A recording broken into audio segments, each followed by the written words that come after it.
গভীর রাতে কাজে এক দুঃস্বপ্ন দেখলেন। একটি অত্যন্ত ভয়ঙ্কর সিংহকে খুব জোরে গর্জন করতে করতে তার শয়নকক্ষে ঢুকতে দেখলেন। তার শরীর মানুষের মতো হলেও তার মুখ সিংহের মতো।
এবং শিখন ভাঙিস কোন সাহসে?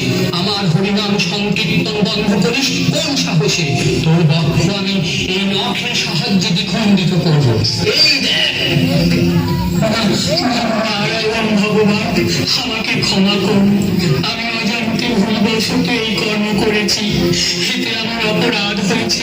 নারায়ণ ভগবান, আমি আমার পূর্বপুরুষের দিব্যি খেয়ে শপথ করছি, আজ থেকে আমি বা আমার পরিবারের বা আমার শাসনকালের কোন পেয়াদা সিপাহীগণ কেউ নবদ্বীপের বৈষ্ণবদের উপর কোন অন্যায় অত্যাচার করবে না এবং নগর সংকীর্তনে কেউ আর বাধা দেবে না। হরি কর্তার হরি